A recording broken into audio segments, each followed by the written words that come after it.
Hey guys, this is Jeff for This Week with JTT, and believe it or not, the new Superman 2025 has delivered. Yes. As the saying goes from USA Today, as the quote goes on to say, it's a bird, it's a plane. No, it's Superman smashing box office records, and that's a good thing. When DC Universe movies start doing great, that's always good news. And it starts off by saying Superman is breaking down bad guys and box office records. That's always a good thing. Always. And like I said, new person is David Cornswet. In the new movies, which casts David Cornswet as a trepid and emphatic Clark Kent. Basically, he's more, less, how to describe it? They try to say Henry Cavill is too much of a god complex, and that's not the case. David Cornswet is more humanized, I think. I think they call him more humanized, if you can believe that. That's what they call it, intrepid and empathetic Clark Kent has ranked in an estimated $122 million leading weekend on box office charts. Additional, adding $95 million on international markets for global ticket sales. The film profit is expected to reach a whopping $217 million through Sunday, July 13th, which it did. Like I said, I've seen it over the weekend. It was good, no lie. Warner Brothers said the success for both Warner Brothers and DC Studios, a superhero offshoot, comes at a perilous time for the movie industry. Superman is one of only 3 films to debut with more than $100 million in domestic ticket sales in 2025 as movie-going lingers below pre-pandemic levels. So basically, we still try to pull out a pandemic level when it comes to movie going and all that. But like I said, this will bring you out of your house to see it. I recommend you see Superman, the new one for 2025. They call it Superman, but some call it Superman Legacy. But either way, you're going to enjoy it.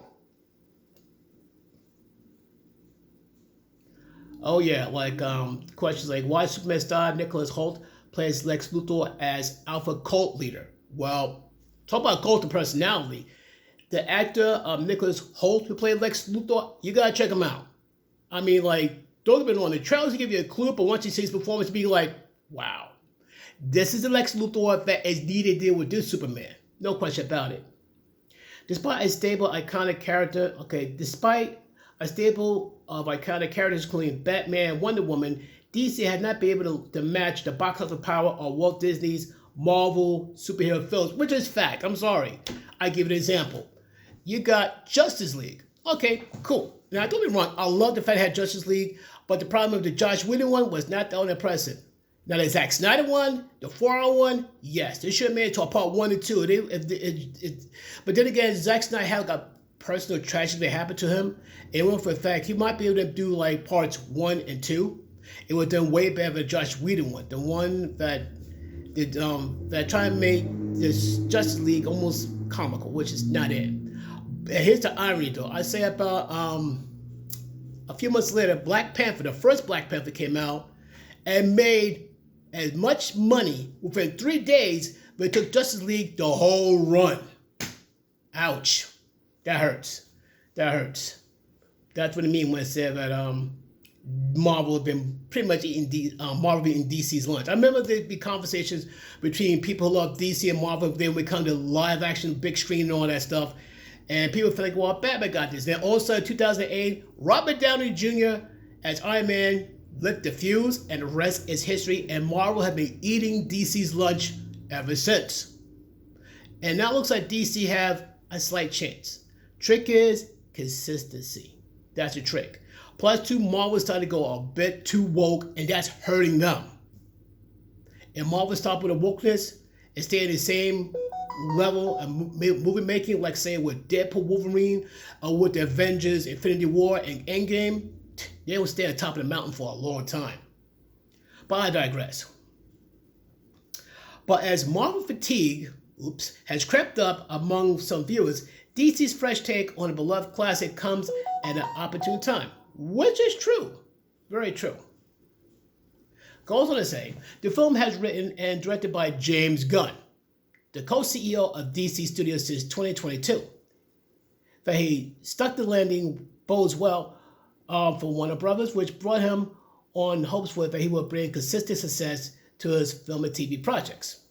He quotes saying, "I'm incredibly grateful for your enthusiasm and the kind words over the past few days," Gunn wrote in posts to threads over the weekends, responding to the box office success, which I'm not surprised, not one bit.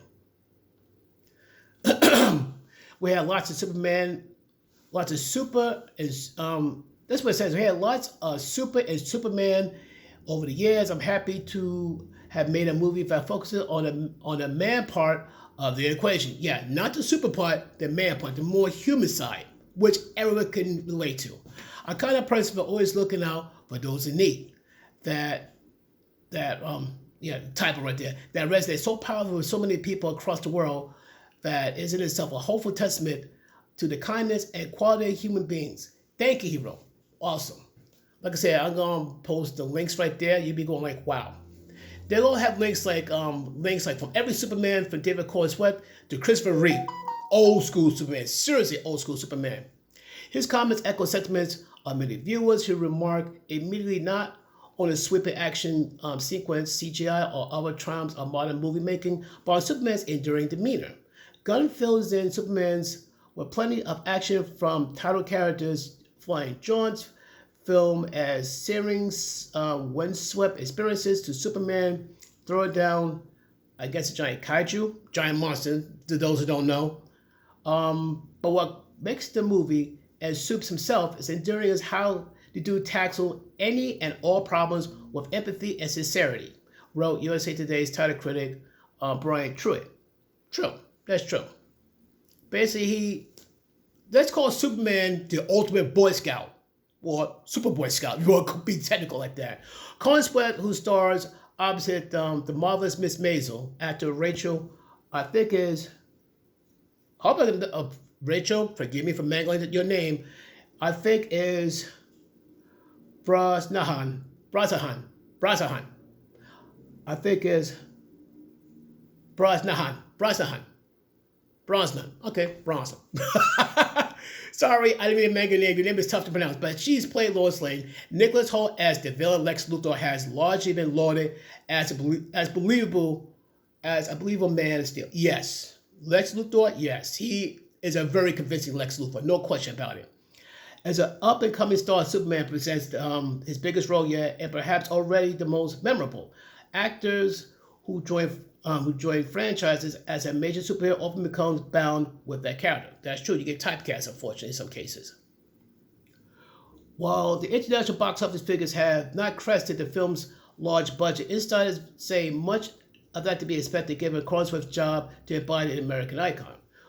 We also knew that this would be bigger in the U.S. than international, Jeff Goldstein said, president of global distribution at Warner Brothers. Told Rutgers, Superman had always been very American-centric, Goldstein said. Well, duh. How to watch Superman? Go to your nearest movie theater, you cheap. Or wait till it goes to streaming service, too. It says here how to watch Superman starring David Corswet in theaters July 11. Well, guess what, folks? It's a 14. What you waiting for? It's rated PG-13.